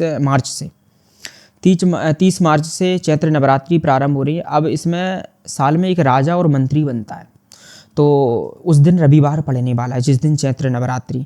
अब जैसे जिस दिन रविवार पड़ रहा है उसी दिन चैत्र नवरात्रि प्रारंभ हो रही है। तो इस साल का जो राजा रहेगा वो सूर्य रहेगा और सूर्य ही मंत्री रहेगा, सूर्य ही मंत्री रहेगा, सूर्य ही राजा रहेगा। ये साल मंगल का है। पहला तो मूलांक को लेकर अगर हम बात करें तो 1 मूलांक और 9 मूलांक की किस्मत इस प्रकार की चमक सकती है कि मतलब भले व्यक्ति विद्वान ना हो तो उसे हर प्रकार का सुख प्राप्त हो सकता है, मतलब एक लग्जरी जीवन उसका हो सकता है। और अभी थोड़ा इसमें एक 7.5 का भी प्रयोग आ गया। अच्छा। 29 मार्च से। जैसे मेष के लिए तो प्रथम चरण है, मेष की तो स्थिति ऐसी हो जाएगी कि मतलब बिल्कुल डाउन हो जाएगी स्थिति। मेष वाली बड़े परेशान है इस बार 7.5 को लेकर। अधिकतम लोगों को पता भी है कि 7.5 को लेकर, तो उसका भी हम एक निष्कर्ष बताएंगे जिससे थोड़ा बहुत अच्छा लाभ मिले। तो मेष के लिए प्रथम चरण चलने वाला है 7.5 का, और कुंभ के लिए द्वितीय चरण चलने वाला है 7.5 का, मीन के लिए अंतिम चरण चलने वाला है 7.5 का। तो ये जो चरण चलने वाले हैं तो इसमें थोड़ा बड़ी समस्या होने वाली है लोगों के जीवन में। थोड़े बिजनेस में भी थोड़ा लॉस हो सकता है, पारिवारिक जीवन में थोड़ा ग्रह कलेश रिलेशनशिप है तो उसमें भी थोड़ी समस्याएं हो सकती हैं राशियों के निर्वृत्त में। तो इसके लिए सबसे महत्वपूर्ण उपाय क्या है कि आप शनिदेव या पीपल देवता का जो पेड़ होता है, शनिदेव के आप मंदिर में जाएं, तेल चढ़ाते हैं शनिदेव को, सिर से कभी नहीं चढ़ाना चाहिए। चरण होते हैं, चरण में सबसे पहले आपको लगाना चाहिए जो भी आपकी मनोकामना है, आप प्रार्थना करें, वंदना करें, चरण में ही तेल आपको लगाना चाहिए, एकदम सिर से नहीं, पहले चरण में चढ़ाना चाहिए और भोग लगाएं। या आपको दूसरा उपाय, पीपल के पेड़ है, आप उसमें 100 से 50 ग्राम दूध लेकर काले तिल मिलाकर उसमें और पीपल देवता को अर्पित करें, प्रार्थना करें, तो उसमें शनि का जो दोष है थोड़ा प्रभाव, और शनि ऐसा ही नहीं कि 7.5 में व्यक्ति को बिल्कुल डाउन कर देता है और राशियों को तो बहुत आगे ले जाएगा, क्योंकि शनि बना भी सकता है और बिगाड़ भी सकता है, न्याय के देवता है, बहुत अच्छा परिवर्तन करेंगे। शनि जब परिवर्तन करते हैं तो बिजनेस में, भले छोटा बिजनेस हो, व्यक्ति को करोड़पति बना देंगे, पता ही नहीं पड़ेगा कब बन गए। जैसे एक सबसे महत्वपूर्ण बात, लोग आज के समय में क्या है, एक भ्रांतियाँ फैल चुकी हैं कि राहु केतु शनि ये लोगों को परेशानी करेंगे, ये लाभ ही नहीं दिलाएंगे, ऐसा कुछ नहीं। ये बहुत महत्वपूर्ण ग्रह हैं, ये अगर चाहें तो व्यक्ति को जमीन से आसमान तक ले जाने का सामर्थ्य रखते हैं। अच्छा। व्यक्ति को 0 से करोड़पति बनाने का सामर्थ्य रखते हैं। राहु एक ऐसा ग्रह है, राहु अगर खराब है, वक्री है, गलत स्थान पर विराजमान है, तो राहु क्या करेगा, जीवन में व्यक्ति के नेगेटिव चीज़ों की तरफ ले जाएगा, ऐसे लोगों से मिलवाएगा जो बाद में धोखा भी देंगे और आपका यूज करके आपको छोड़ देंगे, ये भी ऐसा नेगेटिव तरफ ले जाएगा। हो सकता है कि मंदिरा का सेवन करवाना चालू कर दे, धूम्रपान करवाना चालू कर दे, मतलब एक पूरा नेगेटिव में प्रवेश कर देगा अगर खराब है। और अगर पॉजिटिव है तो फिर राहु इतने आगे ले जाएगा कि फिर उसकी मतलब ये समझ लो कि जो अन्य ग्रह और ग्रह हैं, सूर्य जैसे ग्रह जो आपको 10 साल में दिलाएंगे, राहु 1 साल में इतना डेवलपमेंट कर देगा जितना सूर्य 10 साल में करेगा। अच्छा। और उसी सानिध्य में अगर गुरु का सानिध्य मिल जाए, राहु को गुरु का सानिध्य मिल जाए, तो गुरु एक ऐसा ग्रह है जो व्यक्ति को संस्कार से सर्वोपरि रख के चलेगा, तो संस्कार से भी विहीन नहीं होगा, वहाँ राहु भी मदद करता रहेगा, तो दोनों तरफ से चारों दिशाओं से व्यक्ति को मान सम्मान प्रतिष्ठा प्राप्त होगी, चारों दिशाओं से धन अर्जित होगा, व्यक्ति कभी परास्त नहीं हो सकता। और गुरु के सानिध्य में तो व्यक्ति फिर बहुत प्रबल हो जाता है, व्यक्ति की हार नहीं हो सकती। तो ऐसे कुछ ग्रह होते हैं, ये वास्तविकता में बहुत अच्छा लाभ दिलाने का कार्य करते हैं। खराब रहते हैं तो फिर विपरीत बहुत विहीन कर देंगे, आपको बिल्कुल डाउन कर देंगे। महाराज जी, जैसे किसी का राहु महाराज खराब हो चुके हैं तो उनको मजबूत करने के लिए क्या करना चाहिए? देखो, राहु अगर खराब है तो सबसे पहले आप शिव जी महाराज की आराधना करो। हाँ, लेकिन देखो आराधना में क्या रहता है, आज के समय में लोग थोड़े भ्रमित इस चीज़ को लेकर है कि शिव जी महाराज की कर रहे हैं, दुर्गा जी की अलग कर रहे हैं, जैसे जो भी है, तो हर मंत्र को, हर उस चीज़ को आप एक चीज़ का नियम बना लो। आप सूर्य को अगर डेली अर्घ्य दे रहे हैं तो सूर्य को डेली अर्घ्य दो, आप कहीं भी हो सूर्य को अर्घ्य दो, तो आपका प्रत्येक दिन का जो नियम है, नियम आपकी ऊर्जावान आपको बनाता है, सारे ग्रहों को कवर अप करेगा। अगर सूर्य को भी अगर आप डेली अर्घ्य देंगे, आप शंकर जी महाराज के प्रति आपने नियम बना लिया कि हम डेली दूध चढ़ाएंगे, समी पत्री चढ़ाएंगे, 51 या 51 बिल्व पत्री चढ़ाएंगे, उनके प्रति पंचामृत से उन्हें हर सोमवार को हम स्नान कराएंगे, तो एक रूल अगर आपने बना लिया तो देखो ग्रहों का प्रावधान क्या रहता है, जो लिखा है वो व्यक्ति के जीवन में होगा। अगर व्यक्ति को भोगना है तो भोगना पड़ेगा, बस कारण क्या रहता है कि हम लोग प्रभु की शरणागति में इतना कर सकते हैं, उसे नॉर्मल तरीके से कर सकते हैं, जो जितना समय खराब है उससे थोड़ा बेहतर कर सकते हैं। एक जैसे रोड में गड्ढे पड़ जाते बाद में भर देते हैं, पूरा रोड ना डाल के भर देते हैं, तो उतने समय तक के लिए वो भर सकते हैं, फिर ऐसा स्थिति रहती है। तो जो भी करो आप नियम से करो, एक ही उपाय अगर आप कर रहे हैं तो उसको नियम से करो। सुबह का समय स्नान करने के बाद कि हम खाना बाद में खाएंगे, पहले ये नियम करेंगे, तो पहले वही नियम करो। तो आचरण बहुत ज़रूरी है, संस्कार बहुत ज़रूरी है, तो फिर इनसे थोड़ा राहु जो ग्रह वगैरह हैं, अगर आपके आचरण अच्छे रहेंगे तो राहु थोड़ा अपने आप सही हो जाए। और अगर आप पहले ही से नेगेटिव हैं और राहु ऊपर से खराब है तो फिर तो आपको डुबा देगा, उसमें नेगेटिव चीज़ों में डुबा ही देगा। और अगर आप संस्कारी हैं, आचरण आपके अच्छे हैं, भगवान के प्रति आराधक हैं, आप बहुत अच्छे हैं, तो उसमें क्या रहेगा कि राहु कितना भी खराब हो तो उतना इफेक्ट नहीं पड़ेगा। इसीलिए कलयुग में राहु को राजा बोला गया है। हाँ, हमने आपसे बताया ना, ऊपर से जमीन से ऊपर तक ले जा सकता है, 0 से करोड़पति बना सकता है अगर अच्छा है, और सानिध्य गुरु का मिल जाए तो गुरु बात ही अलग है। फिर तो बात ही अलग। 2025 में मंगल का राज होने वाला है। हाँ, इसमें देखो कई राशियों के लिए बहुत विशेष माना जाएगा, मकर राशि का भी बहुत अच्छा, सिंह राशियों के लिए, सिंह के लिए थोड़ा विशेष है। उसके अगर रिलेशनशिप भी अगर टूट चुके हैं, हो सका है कि 10-10 साल, 7-7 साल, 5-5 साल का रिलेशनशिप टूट चुका है, अच्छे संबंध चल रहे थे, विवाह के लिए भी चर्चित हो चुके थे, परिवार वाले भी एग्री हो गए थे, इसके बाद ऐसी कोई समस्या है कि टूट गए, तो लेकिन इसमें संभवता है कि रिजल्ट मिलेगा, कवर अप होंगे, अच्छा लाभ मिलेगा और रिलेशनशिप, पैसे को लेकर, व्यापारिक जीवन को लेकर बहुत अच्छा लाभ मिलने वाला है। अच्छा महाराज जी, जैसे कुछ लोगों का जो रिलेशन है टूट जाता है, टकराव रहते हैं, ब्रेकअप हो जाता है, इनके लिए बताइए कि क्या इनका कोई ग्रह है, खराब हो जाता है क्या? देखो, इसमें सबसे महत्वपूर्ण बात है रिलेशनशिप खराब होना, रिलेशनशिप में दूरियां आना, धोखा देना, पार्टनर की स्थिति क्या है, भविष्य में वो आपका साथ देगा, आपके लिए विशेष जीवन साथी कौन है जिससे आप उसके साथ अच्छा जीवन व्यतीत कर सकते हैं, हो सकता है उसके भाग्य से आपका भाग्य चमक जाए।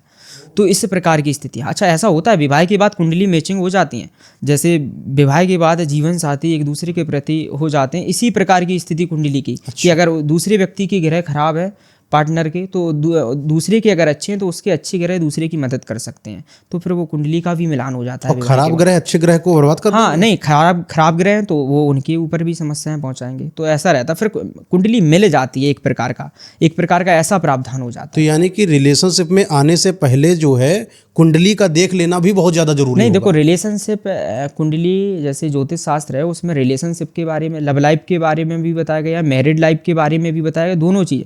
लव लाइफ गलत बात नहीं है, अगर आप प्रेम संबंध में तो अच्छी बात है। शुक्र उसमें क्या रहता है, शुक्र का थोड़ा प्रभाव ज़्यादा रहता है। अच्छा। शुक्र कहाँ विराजमान है, सप्तम स्थान पे दृष्टि किसकी है, सप्तम स्थान ही जीवन साथी का भाव बताया गया है, उस पर दृष्टि किसकी है, कौन सी राशि का बैठा है, ये थोड़ा प्रमाणित है। तो उसमें क्या आपके रिलेशनशिप अगर चल रहे हैं तो थोड़ा शुक्र का मजबूत होना जरूरी है। अगर शुक्र आपका मजबूत है तो वो रिलेशनशिप, अच्छा कुछ रिलेशनशिप सफल भी हो जाते हैं, कुछ रिलेशनशिप सफल होने के बाद, विवाह होने के बाद डिवोर्स हो जाते हैं, तो आपने सुना होगा। लव मैरिज होने के बाद भी डिवोर्स होते हैं। उसका कारण क्या रहता है कि लोग थोड़ा कुंडली पे फोकस नहीं करते हैं।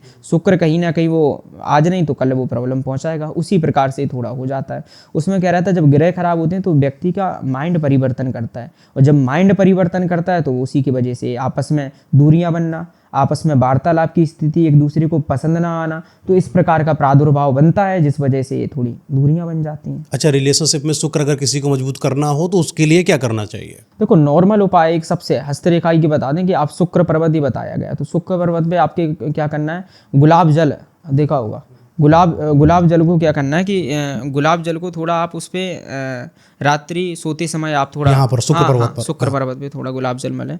सुबह स्नान करने के बाद आप उस पे मलें 2 या 3 मिनट ऐसा मलें, तो उसमें थोड़ा शुक्र प्रबल होता है। वैसे मंत्र बहुत है, शुक्र का बीज मंत्र भी है, शुक्र की और नवग्रह की भी मंत्र है। हाँ, ओम शुक्राय नमः, तो ऐसे भृगवे नमः भी है, तो ऐसे कई मंत्र हैं बहुत विशेष, बीज मंत्र भी है शुक्र के प्रति। और शास्त्रों के लिए जैसे नवग्रह का कोई एक ही, ब्रह्मा मुरारी स्थिपरांतकारी भानु शशि भूमि सुतो बुधश्च, तो ऐसे मंत्र बहुत हैं।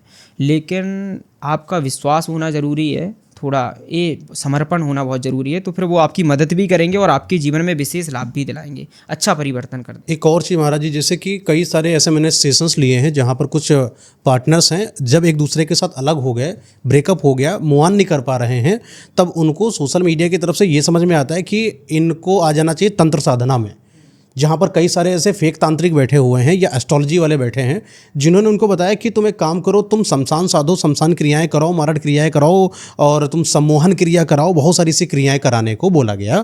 क्या सच में कोई एक इंसान किसी को अपनी तरफ सम्मोहित करने के लिए, या ब्रेकअप हो चुका है अपनी तरफ खींच कर लाने के लिए तंत्र विद्या का प्रयोग करके अपने पास खींच सकता है क्या? देखो, प्रमाणित बताऊँ अगर आपको, तो ये सब होना संभव है, लेकिन अगर आप सोशल मीडिया से किसी ने भी, तांत्रिक है या कोई भी है, आपको मंत्र बता दिया, आप बैठ के सिद्ध करना चालू हो गए, ऐसा हो गया वो हो गया, तो इन सब चीज़ों से बिल्कुल भी प्रभाव नहीं पड़ेगा। वो मंत्र आपके जीवन में आपको परेशानी पहुंचेगा, आपको रिलेशनशिप आपके आकर्षित नहीं, आप पार्टनर को आकर्षित नहीं कर सकते।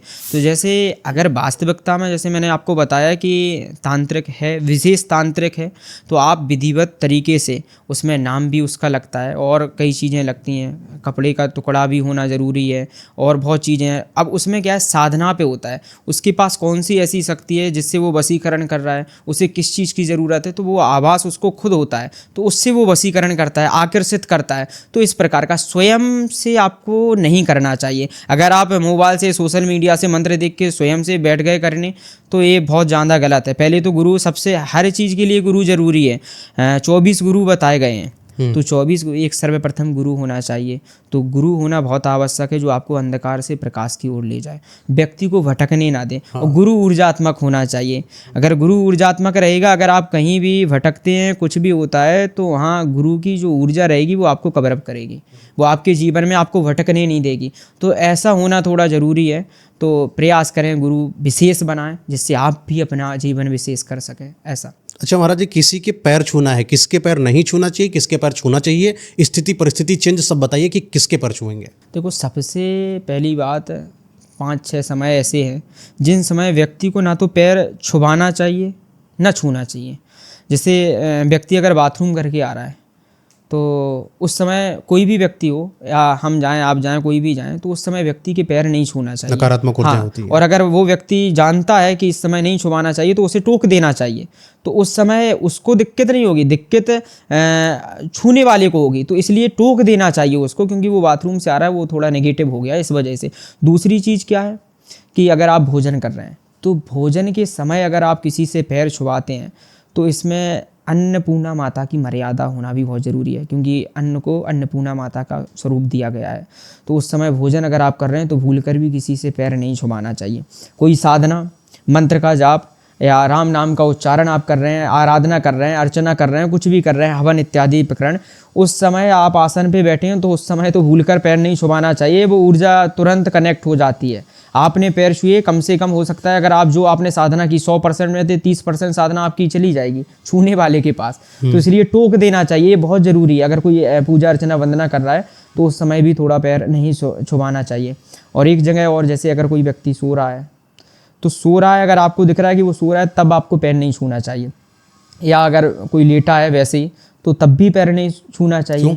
बिल्कुल नहीं। इस वजह से उससे क्या रहता है कि व्यक्ति लेटा रहता है, तो उसमें थोड़ा प्रभाव अलग होता है। जैसे मृत्यु की सैया पे लोग लेटते हैं, तो एक वो प्रभाव हो जाता है, क्योंकि पैर आचरण और इस संस्कार से सर्वोपरि हैं। अगर व्यक्ति बैठा है, आपसे बड़ा है, आपसे विद्वान है, आपके लिए वो पूजनीय है, तो आप उसे सही समय, एक हर प्रकार का एक समय होता है, तो उसी प्रकार से वो समय होना चाहिए। सोने की अवस्था में, निंद्रा अवस्था में पैर भी नहीं छुबाना चाहिए। अगर आप लेटे भी हैं, तो उस समय थोड़ा नहीं छुबाना चाहिए। अशुभ माना जाता है कि आप लेटे हैं, दूसरा व्यक्ति आपका पैर छू रहा है, तो थोड़ा बहुत अशुभ माना जाता है। और एक चीज़ और, अगर व्यक्ति की मृत्यु जब हो जाए, तो शुद्धता आपने सुना होगा, किसी की 3 दिन में, 5 दिन में ऐसी शुद्धता होती हैं, दिन के हिसाब से होती हैं।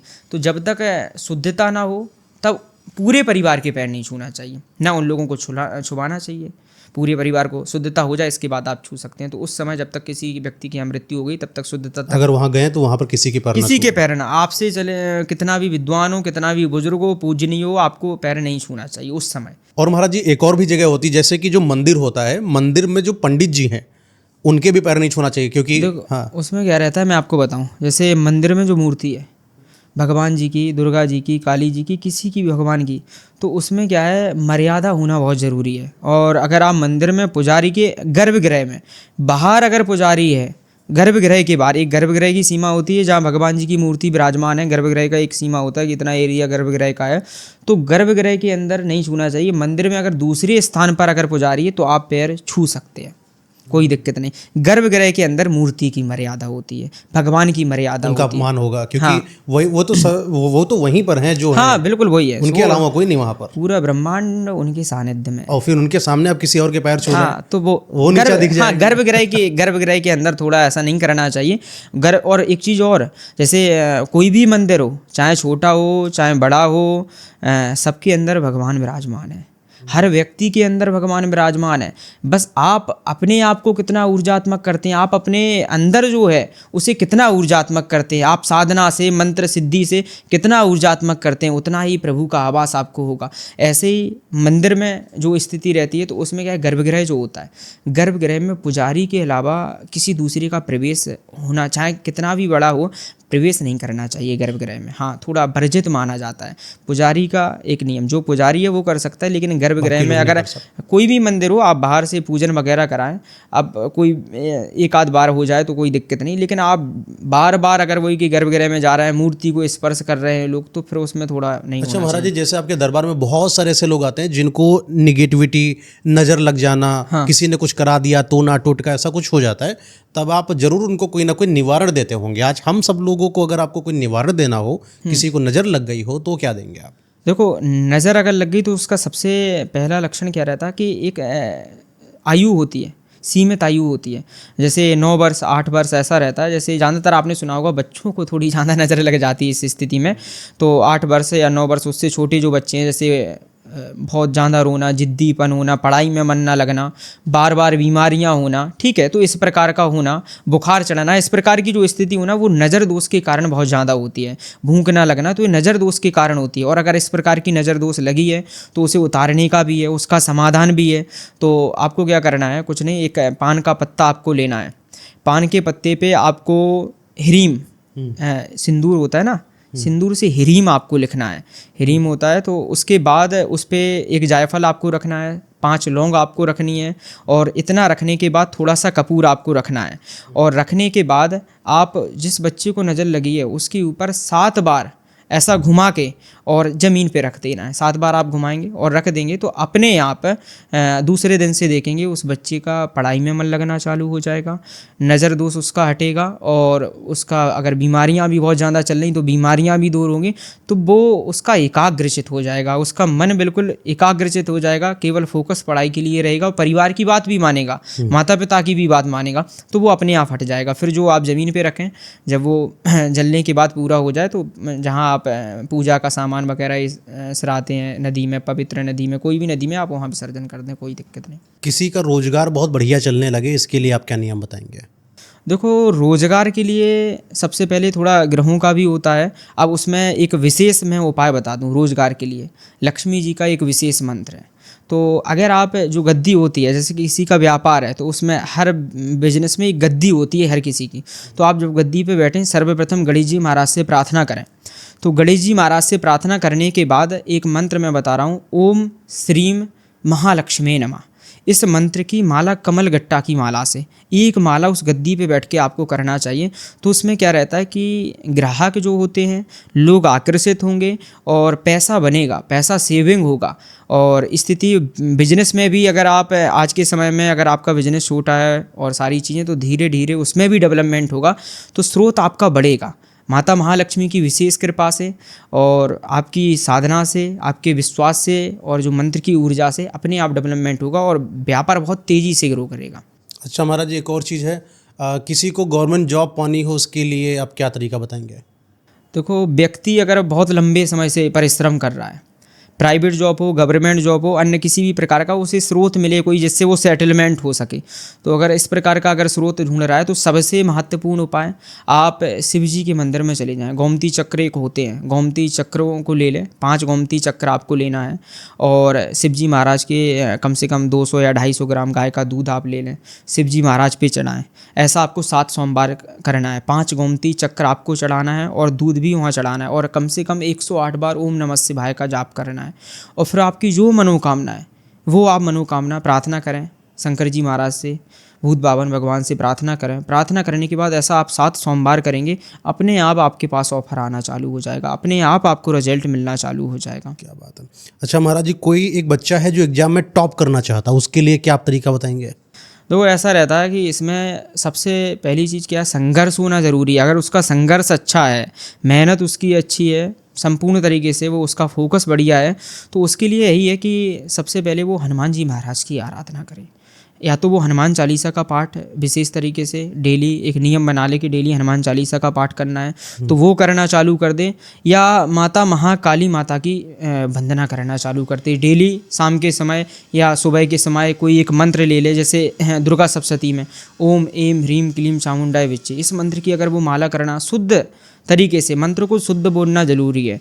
तो अगर वो शुद्ध तरीके से मंत्र का उच्चारण करेगा, एक माला भी अगर डेली करेगा, तो मान के चलो कि अगर जो उसने मंत्र जाप से पहले अगर उसके 80% आएंगे तो मंत्र जाप से 90 तक पहुंच सकते हैं। इतना परिवर्तन हो सकता है, क्योंकि प्रभु कृपा सर्वर्थ समाना। प्रभु की जब कृपा होती है तो व्यक्ति के जीवन में हर वही चीज़ प्राप्त हो जाती है जो व्यक्ति कभी सोच नहीं सकता। जैसे महाराज जी को एक लड़का सिंगल है, लड़की सिंगल है, उसको एक पार्टनर चाहिए अपने लिए प्यार करने के लिए, उसके लिए वो क्या करे? देखो उसके लिए पहले तो शुक्र मजबूत होना चाहिए। तो मछलियों के प्रति दाना खिलाना चालू कर दो, मछलियों के प्रति दाना खिलाना चालू कर दो। शुक्र थोड़ा मजबूत करो। शुक्र का मंत्र का जाप अगर आप लोग ढूंढेंगे तो मिल जाएगा। शुक्र के मंत्र का जाप करें। जाप जैसे ही करेंगे तो सामने व्यक्ति कोई भी हो धीरे धीरे आकर्षित करण बढ़ना चालू हो जाएगा। तो फिर अपने आप रिलेशनशिप बनना चालू हो जाएंगे। कोई भी व्यक्ति हो तो वो अपने आप आपके प्रति आकर्षित होगा। तो फिर आप अपने जीवन में एक बढ़िया सुनिश्चित पार्टनर ढूंढ सकते हैं। क्या बात है। और लड़की बात ही नहीं कर रही है, हैं? लड़की बात नहीं कर रही, दूर रहती है, फिर भी पसंद है, अब कैसे लाएं?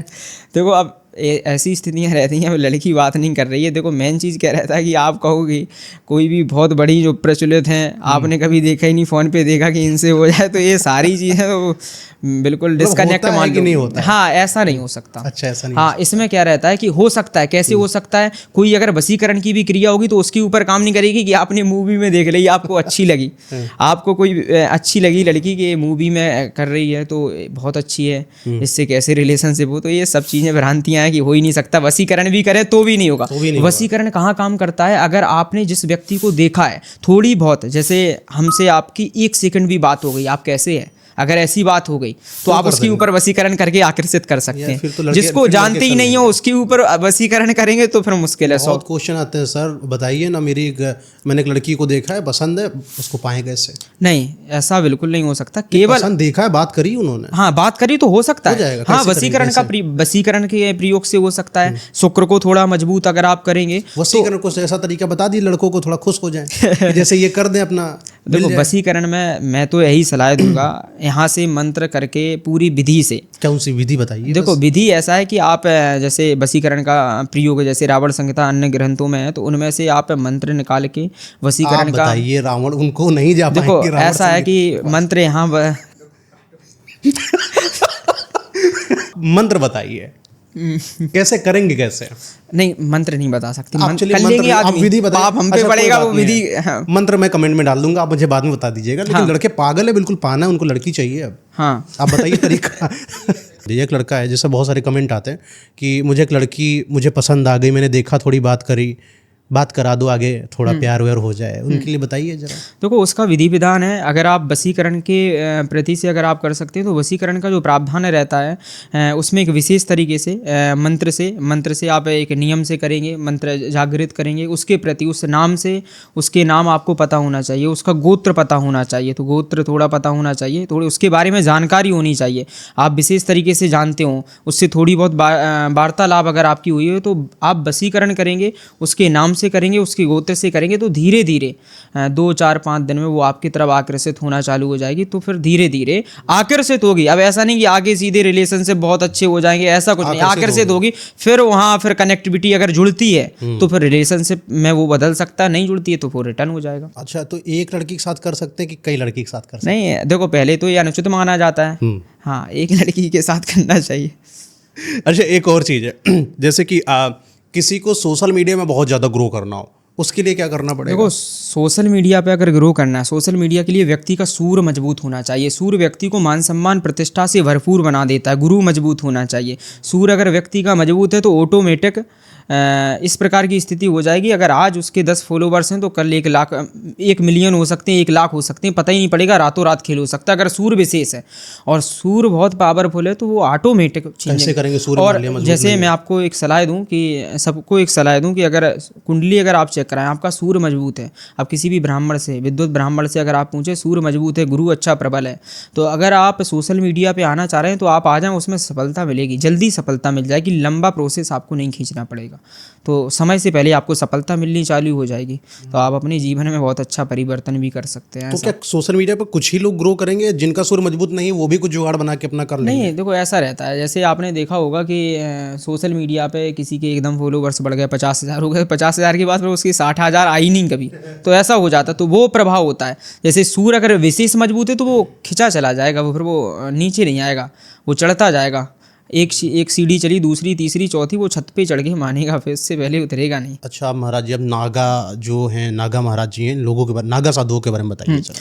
देखो, नागा साधु की विशेष साधना है, इतनी विशेष है, जैसे आपने देखा होगा शमशान की भस्म लगाते हैं, और प्रमाण है उनका मृत्यु की भस्म, जो वहाँ व्यक्ति की वहाँ शमशान घाट पे, मणिकर्णिका घाट पे मृत्यु की जो भस्म, ओरिजिनल भस्म लगाते हैं, उनकी साधना अपने शिवजी महाराज के प्रति विशेष साधना है उनकी। मोह माया से उन्हें कोई मतलब नहीं है, किसी उन्हें समय का भाव नहीं है कि इतने बजे भोजन करना है, इतने बजे पानी पीना है, इतने बजे ये करना है, वो करना है। वो अपनी साधना में लीन लेते हैं। अगर 8 घंटे, 10 घंटे, 15-15 घंटे, 20-20 घंटे बीत जाते हैं, कोई 7-7 दिनों तक उठते ही नहीं है, महीने भर तक नहीं उठते, तो ये उनका प्रभाव है। केवल वो अपने सनातन सांस्कृतिक धर्म के लिए, देश के प्रति, समाज में समरसता का भाव के लिए, ये सब शंकराचार्य हुए, महामंडलेश्वरी हुए, नागा हुए, सभी लोग उसी के लिए कर रहे हैं कि हमारा देश सुरक्षित रह सके, सनातन सांस्कृतिक धर्म सुरक्षित रह सके, हमारी माताएं, बहनें, सभी लोग सुरक्षित रह सकें। तो इस प्रकार का प्रावधान है। अच्छा महाराज जी, ऐसे तो हमारे पास बहुत सारे क्वेश्चंस हैं, लेकिन एक पॉडकास्ट में इतने सारे क्वेश्चन का पूछ पाना शायद नामुमकिन सा है। लेकिन हमारे जितने भी व्यूवर्स यहाँ तक पहुँचे हैं, इनका मतलब है कि वो आपको सुनना चाहते हैं, और उनकी लाइफ की इतनी सारी जो प्रॉब्लम्स होती हैं, जैसे आप तो दरबार लगाते हैं, हर कोई इंसान आपके दरबार में नहीं जा सकता है। तो मैं इनसे एक चीज़ बोलना चाहूँगा कि आप लोग कमेंट में अपनी प्रॉब्लम्स को डालिए, और महाराज जी का खुद एक हैंडल है इंस्टाग्राम का, आप लोग डाल दीजिएगा, तो उस हैंडल पर जाकर आप महाराज जी से भी बात कर सकते हैं, या सीधा आप कमेंट में भी अपनी समस्या को लिख सकते हैं। बिल्कुल। महाराज जी डायरेक्ट आपसे कनेक्ट करेंगे और आपको हर वो चीज़ का समाधान दे देंगे जिसके लिए आप लाखों रुपया बर्बाद कर रहे हैं इधर उधर, वो चीज़ें महाराज जी आपको फ्री में करके देंगे। इसमें मेन चीज़ क्या होती है? समस्या है तो समाधान है। अब इसमें क्या रहता है कि आपको बुखार अगर चढ़ा है, बुखार की टेबलेट अगर आपको मिल जाएगी तो बुखार उतर जाएगा, स्वाभाविक है। अब बुखार की जगह टेबलेट ही दूसरी खाएंगे, कहाँ से लाभ मिलेगा?